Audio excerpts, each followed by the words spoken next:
Have you ever exposed API keys on the client before? Not safe. But with Next.js API route handlers and Catalyst, you can proxy requests securely to BigCommerce. If you're trying to fetch dynamic backend data from BigCommerce, for example when building your own components in Makeswift, this video is for you. In this tutorial, we'll show you how we built a route that fetches product data from the GraphQL storefront API, then render it in a custom Makeswift product card. If you want a written version of this tutorial, check out the blog in our resource hub. Before we start, make sure you have the Catalyst storefront installed. Follow the Getting Started with Catalyst documentation to create your Catalyst storefront using one-click Catalyst. To follow along, choose the option to use sample catalog data. Then, follow the local development documentation to pull down the code and run locally. We're going to create an API route handler that requests product data from BigCommerce. In the app router, each route corresponds to a folder in the app directory. Start by creating the following file directory, which corresponds to a /API/product route. Next.js reserves the route.ts file name for route handlers. Route handlers export a function that returns the API response data. The name of the function corresponds with the HTTP method name. In our case, we're making a GET request. Add the following inside the route.ts file so that the route returns sample product data when called. Let's quickly check that the route works as expected.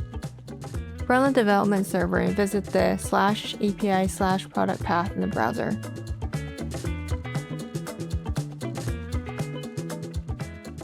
You should see Next.js return JSON data from the endpoint. To make the route return product-specific data, we can use a dynamic route segment to represent a parameter for the product ID.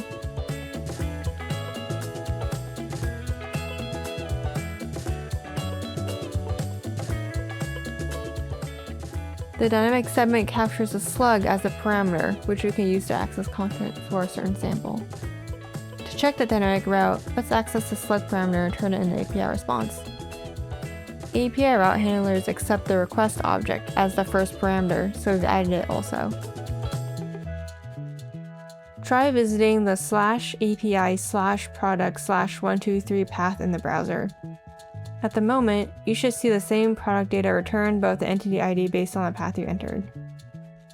Next, we want the data to actually come from BigCommerce. We're going to fetch the data from the GraphQL storefront API using the Catalyst client.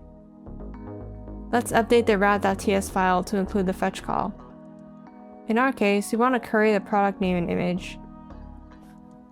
The entity ID from the slug parameter gets passed to the call to fetch product-specific data. Now that this route returns product data from your store's catalog, you'll need the actual product IDs when you call the path in the browser. In this tutorial, the sample products have an entity ID of 123 and 124.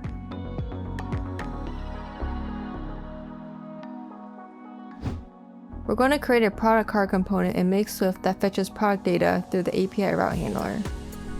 To start, update your file directory to include a myProductCard folder and client.tsx file inside the Makeswift components folder that comes with your OCC Catalyst app.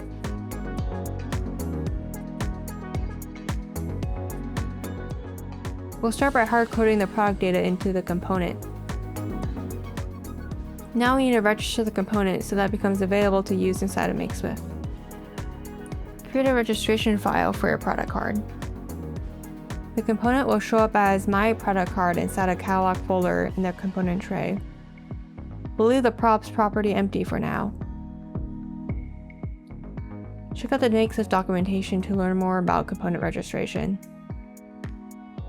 You need to import registered components so that they show up in the component tray.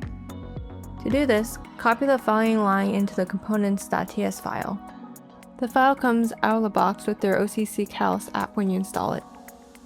You should now see this new component inside of the component tray in Makeswift.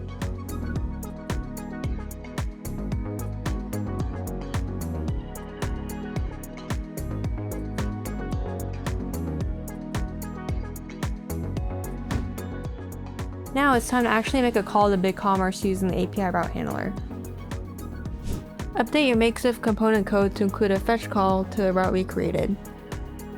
In the following code, don't forget to use the actual product IDs for a catalog when you make the fetch call.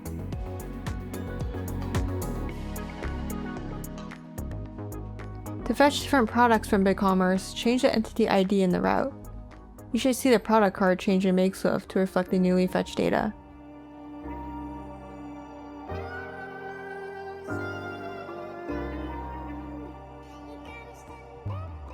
Next, we want you to be able to choose which product to render in Makeswift. First, adjust the product card component so that it receives the entity ID prop. This prop should receive the entity ID for the product you choose in Makeswift. Next, we'll pass the entity ID prop to the component from the register.ts file. We're going to use the combo box control to define the prop so that the products display as a list of options. The search products utility function is already defined for you and fetches options to choose from when typing in the combo box.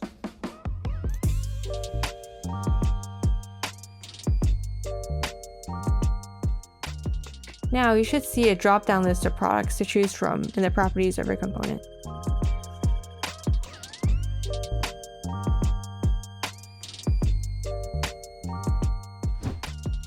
You can fetch localized product data from BigCommerce for your product component.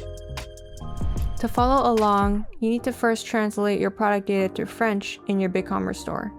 You can see the multi-language guide in the Catalyst documentation for this. Next, we're going to update the API route handler.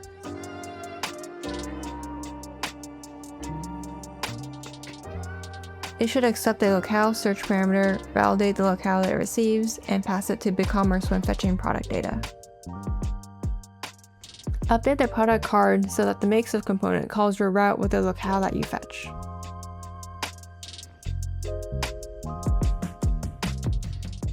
Last, you need to add the French locale in Makeswift.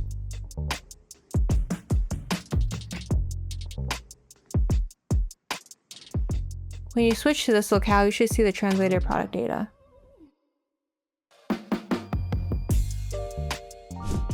Note that the Makeswift product card component that's available out of the box in your OCC Catalyst app has several more features. It uses the Vibes product card component for responsive design. It renders other product data like the price.